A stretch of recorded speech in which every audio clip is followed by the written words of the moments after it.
But I've always felt like Toyota's design language is like a K-tel record in that it's all these great artists mashed together on one album, and there's no through line.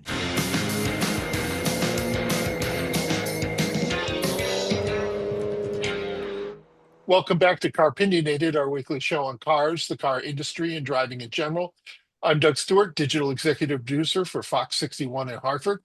And these are my friends, Glenn Packman from Fairfield County and Jeff Buchholz from Chicago. Um, so, um, one of the most popular cars, the most popular car in the United States, the Toyota RAV4, is getting a refresh.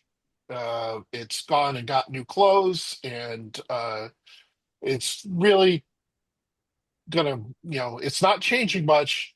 It's changing more than the Mazda CX-5 that we talked about last week, but it's, they're not breaking the mold here. They're not doing something entirely different. But first, Glenn has a report on the Kia K4 that he rented. Um, and tell us what you thought. I'm Well, very excited about this because you all know, and I've talked about it, how much I love that car. yeah, yeah.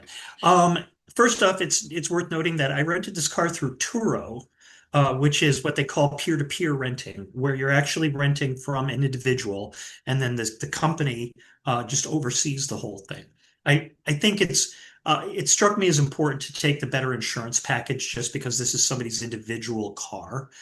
So you pay less for the rental, you pay more for the insurance, and you end up making a little bit, making out a little bit better overall. But the nice parts are uh, the person just parked it in the parking area immediately outside the terminal, and unlocked the car remotely. So it was a very short walk to the car, no counter agents, no nothing, just texting the owner saying, I'm here, and then click, the car opens and you leave. Also, you're getting the exact car that you know that you're getting. There's pictures of it, the mileage, you can see the condition. There's other reports from other people who have rented this car from this person. And the whole thing was actually very enjoyable. My host was really very lovely and very communicative. Most of all, the car was super. It was really, it wasn't loaded with tons of options, but it still felt very well equipped. It was black on black with blacked out windows. The only thing that I would change is that they did black out the front windows, the driver and the passenger front, and that made it hard to drive at night. So that was a stylistic choice of the owner. I'm not going to go too terribly into that, but a very sharp and interesting looking car, extremely comfortable. I drove it from Midway Airport all the way across Illinois to the lovely Quad Cities area. P.S. A very uninteresting drive at night. Much nicer during the day. It's Hmm. got a very pastoral beauty during the day. You can't see any of that at night, and it's really boring. And there's a lot of bugs about this big that go into your windshield. Yes. So I did take the time to actually wash the car while I was in Moline because it was a mess. But it was a great experience, and I really enjoyed driving the car. The only big thing I had to get used to, it's a sedan, and I haven't driven one in years. So I was like, whoa, I got to crouch, because I'm used to the SUV height that is more common today. But my report is thumbs up. If you're feeling adventurous, by all means, try this Turo thing. You're going to be dealing with someone directly rather than a rental car company, which gives it a little homey feel. Go for the better insurance. Pick your car, have fun. All right. So we're going to talk about the Toyota RAV4, which within the past few weeks, they have announced their new redesign. And kind of my impression from what I've seen so far is that there's a RAV4 for every person on Earth. No matter how you want it, they can serve it up. There's sort of three different, I don't know, sub brands, but flavors, I guess. And then within those flavors, there is different trim levels for most of them. Uh, where the RAV4 before, and you guys can correct me if I'm wrong, sort of had one basic, this is what we're selling you, and you can get it from base all the way up to the luxurious one, and or um, the hybrid or the RAV4 Prime, or some plug-in hybrid. So now there will be, to set the stage here, there's the core design, which is your basic, every RAV4 has always been, with three different trim levels. There's rugged design for the butch people among us, more a off-road, dirt road sort of higher ground clearance and things like that. And that comes in hybrid. They're all hybrids, but some of them will also come as partial hybrid, PHEVs. And then there's the sport design, which comes in three different trim levels, up to the GR Sport. So if you are looking for a sporty compact SUV, Toyo's got you covered in their little, sports spin to things. Jeff, what are you thinking about the new RAV4? I'm thinking I might as well read the phone book. Do y'all remember phone books? Because whatever we say doesn't matter, because they're going to sell every single one of these they can build. A dear friend of mine and his wife have bought, between them and their two sons, they've probably owned 3 or 4 RAV4s, RAVs4, over however much time, because they're just good. Right? Like they are pretty much everything anybody needs. It is, if you're looking for N car, it's probably a RAV4. This extreme differentiation feels a lot like what they're doing now with the pickup trucks, with the Tacoma and the Tundra. You sort of have your sort of baseline, you have the kind of TRD kind of look, your luxury look. It's smart of them to bring the Gazoo racing implant, which I always think was wasn't that something that was on like the later seasons of the Flintstones? Was the Great Gazoo? But the Great Gazoo. but apparently it is called Gazoo Racing, and it's smart of them to bring that in as the sort of Gran Turismo Forza players start buying cars. That's a name and a sub brand that they recognize, which they already see in like the GR86 and the Corolla GR that's now being sold in the US. So it's smart for them to do that. And of course, it's going to, it's Toyota. Of course, they're going to be smart about it. It's a way to sort of acknowledge that the RAV4 is really Toyota's bread and butter model. More so than, even probably more so than the Camry, which I think is, pretty much purchased now by rideshare drivers based on my quick informal census of my neighborhood.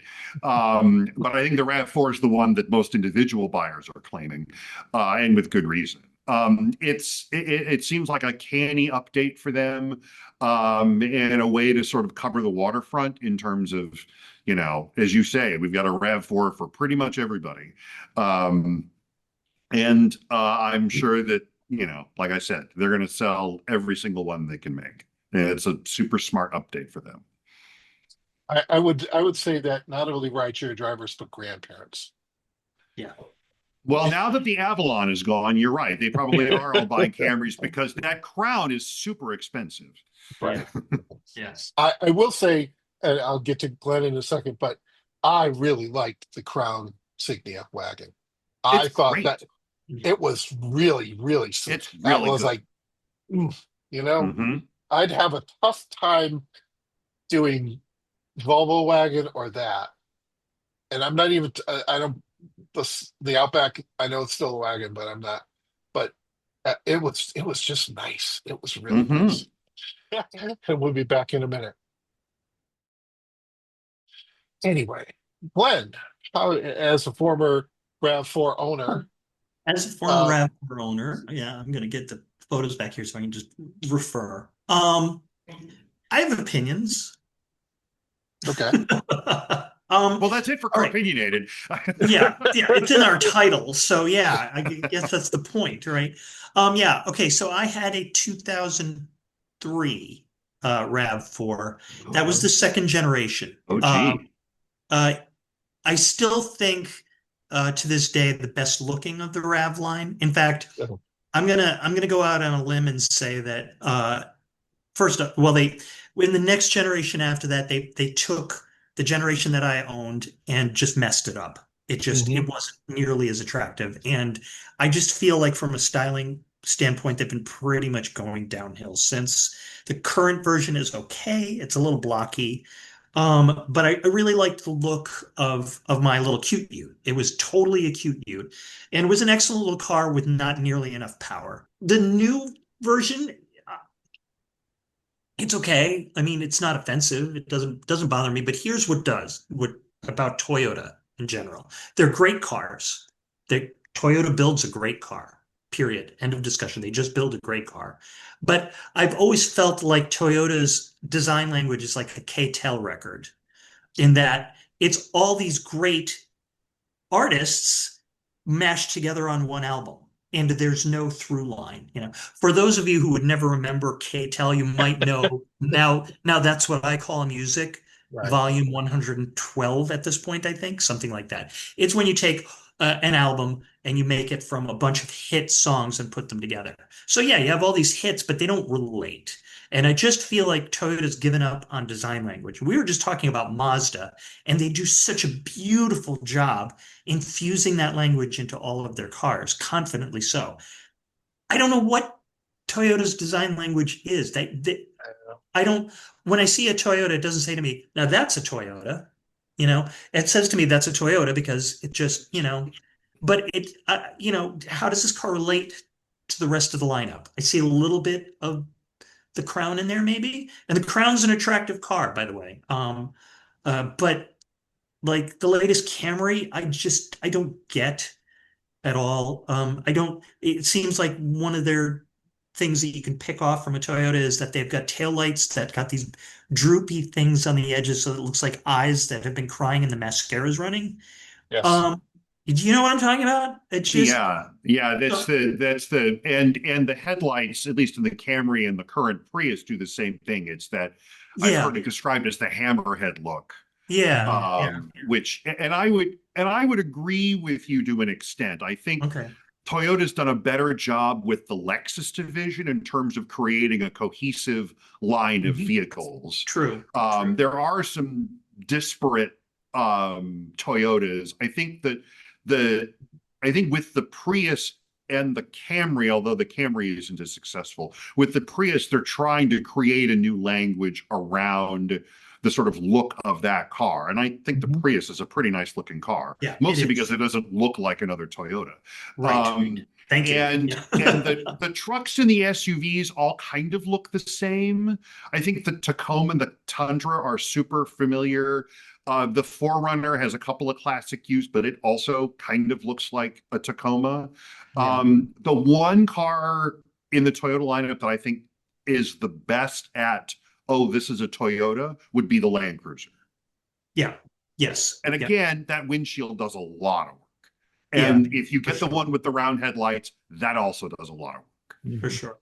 I guess I'm Yeah. just I personally I really like it when you have that cohesive through line.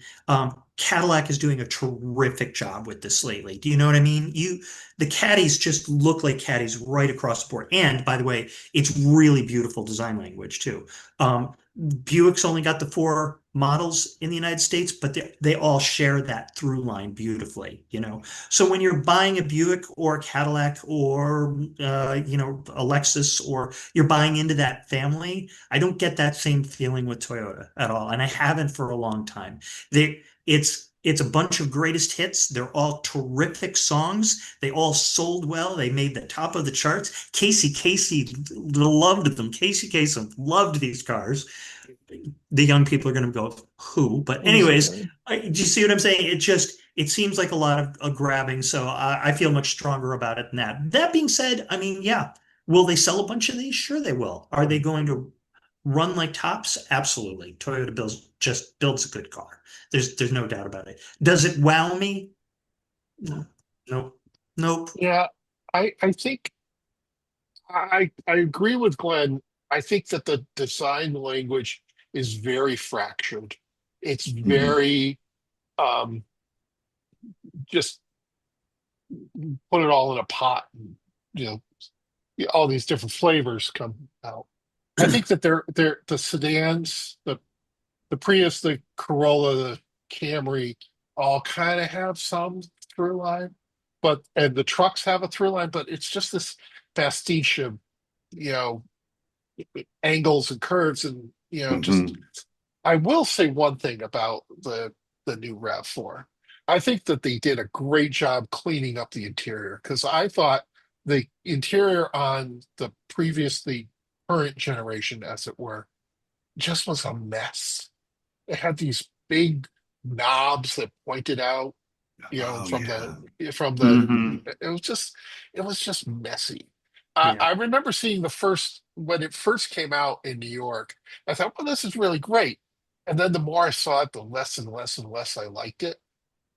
And for a while, there was um, a plug-in hybrid that was for sale that I was like considering, like, I need to go look at this because I think that it made a great value proposition to, like, you know, plug it in at night and then, you know, do all my commuting on electric and then, you know, if I needed to go to Boston, I could go. So there's, you know, the value is there. The, you know, the car, we've all said it, they'll run forever, and, you know, you just have to perform your standard maintenance, and they're forgiving of if you don't. Um, and but it just it it's never going to be that car that you walk away from in a parking lot and look back and go, wow. You Yep, know, you're right. Yep. just Yeah. never going to be that car. Yeah. Hmm. And maybe that's not what people who buy Toyotas want, Right. and that's fine, you Yep. know. Yeah. But Fine. I like looking back and thinking, oh, that's pretty cool, you know. Right. And we'll be back in a minute. Right. Um, You know, you can build a class leader that's still that car. I'm gonna say that the current Honda Accord is a great example. I mean, people just buy Accords because they buy Accords, right? So why do we need to make a car that's a wow? But what a beautiful car. You Hmm. know, they did a beautiful job with it. So it has impact and presence, you know, and that's saying a lot. And if I can sidebar for a second, just one thing about the interior. I've seen some footage of the new interior in sort of a reddish mahogany brown. And boy, does that shriek 1975, which I remember clearly. I'm serious. It's Can we bring that. back colored interiors? Can we oh, please bring back X colored series interiors? too, an X series too. Well, True, true. we were before Jeff, before you joined us. Um, Glenn and I were talking about the wide variety of colors that they have in the Honda CRV of the generation that I bought, which is the last generation, and it spans a wide range from black to blue, Yeah, and maybe yeah, there's a white in there, but yes. it's, Yeah. I'm constantly walking out into parking lots and like, is that mine?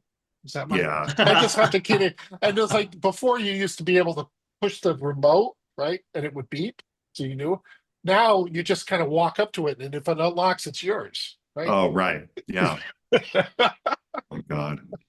I'm a little bit um, surprised with Toyota because they are notorious for not having a good color choice, at least on the yeah. exterior. But the brown interior just it's the exact shade of the brown interior of our Plymouth Volare. Okay. So a fine automobile, a Was fine automobile that stalled if you turn the wheel too far. It's just yours have the brocade interior, the filigrees, and Oh, it didn't. It had oh, textured vinyl, but it did have the fake wood siding. The honest to okay. God fake wood siding. It's just The genuine fake wood siding. Yeah. I would buy a coffee table book right now of automotive upholstery patterns from the mid 1970s, yeah.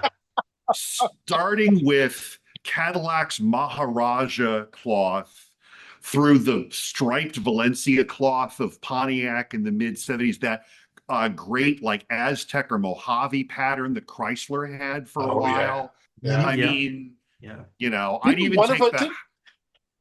I'd even take the houndstooth from like a Mustang 2 or something. Like, come on, like those were fun. I'm And going to to give, mention two.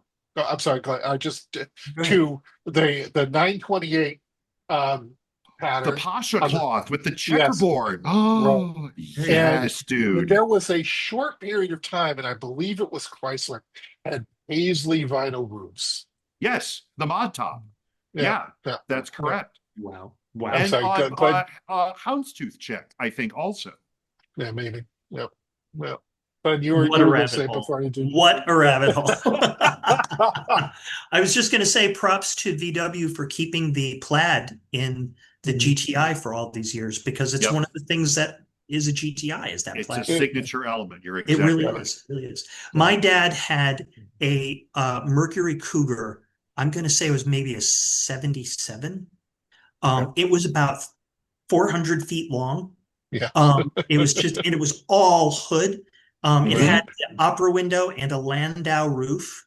It Yes. was a beautiful shade of metallic brown, which sounds awful, but it was gorgeous. Oh, Oh, And it's good. the interior was two-tone brown leather, so it was darker, like a medium brown, and then a cream-colored insert. oh, I can. It was the automotive equivalent of the 70s leisure suit. It really Yeah. was. But That back then, it was the bomb. It was yes. so gorgeous. It was, That I'm my about to reveal too much about myself, but I believe that was a specific luxury group that you could buy in like 2 or 3 different color combinations, Yeah. Yes, I complementary think you're color right. Yeah. I think combinations. you're right. It Yeah. was for the day and age, it was a gorgeous, gorgeous car. Mhm. So, Mhm. I have no idea why my dad ever sold it, but I know it broke his heart when he did. So it had very little back seat, and it was a two-door, and the Right. doors were like, the size of a football field. But I mean, that car, it was just, Yeah. yeah, yeah. They don't build them like that anymore. Thank Thank How did goodness we goodness for a get not. number of here? reasons. Yeah, because Toyota's bringing back a brown interior. Yeah. Yes. I Yeah. did, speaking of Toyota, bringing us back to Toyotas, I did finally see an actual new Forerunner. I've seen two of them. Ah, One was on a car carrier and one was driving in the opposite Okay. direction. Um, I need, I was, I liked the design when I saw it in pictures. The one I saw in person, I don't know yet. I need to see a few more of them. And speaking of all these trim levels with the RAV4, you know, what is, let me say, I was like, so um, Forerunner has like I think 9 Mhm.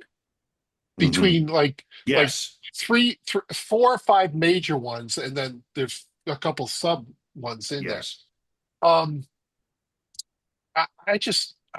I would still buy the baseline Forerunner. I think that's the handsome one. I think that I don't think it all the Forerunner cognoscenti will know that you bought the low end, but I I just think it looks great. But yeah, the uh, Toyota dealer down the street here always has a bunch of Land Cruisers there. Mm. Um, yeah, so it's interesting. yeah. Um, but one of the things I found out about the RAV4 is um, the first generation had an EV version, Mhm. and about 1,500 units were sold in or leased in California as of mid 2012. Almost 500 were still in use. So, and Yeah. I remember seeing there was a period of time Mhm. in the late 90s where at least one time at least I was out there, and there I remember like a RAV and a Ranger pickup truck both being electrified, both having it at a charging station somewhere in Mm. West Hollywood. I clearly remember that. Um, Also, guys, a little bit of trivia. What does What is one of the things that RAV4 stands for? What is it, acronym? I always thought it was recreation activity vehicle. Okay. I That was don't my have a better, guess. I don't have a better answer than that. That was one of the things I read, but in one of their Toyota press releases from, I think, the last generation, it said, and I like this, I think, is PR people speaking PR again. Uh-oh. Uh, Here we go. robust, accurate vehicle with four-wheel drive. Really? Mm, No. I wouldn't say robust. No. The first generation, no. Does anyone remember the little two-door from the first Yes. generation? Yeah. It With the was little soft top in the back? Yeah, that was yeah, it was cute. That was cute. tiny, tiny. It was like the Yeah. size of a Suzuki Samurai. Yeah, Yeah, that's what I say. little. They're very similar. They're Yeah, very very, very, similar. very. Yeah. My sister actually owned the first generation RAV4. Oh, really? Yeah, she actually I think she got rid of it early because a lot of people it just felt that it gave her like they were like, "Oh, you're such a pretty girl. Why are you driving a truck?"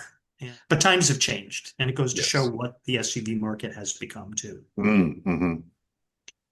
All right. Well, good luck to Toyota. I'm sure they'll be great cars. I'm sure that people will be happy to have them, Mhm. and good luck on them. Um, hopefully, they will be able to come to market quicker than the Forerunner has, which I feel like we're still waiting for Ah, yeah. them. Anyway, all right. Remember that you can watch old episodes of Car-Pinionated on the YouTube playlist. Gentlemen, thank you for being here this week. And we all will see you next time.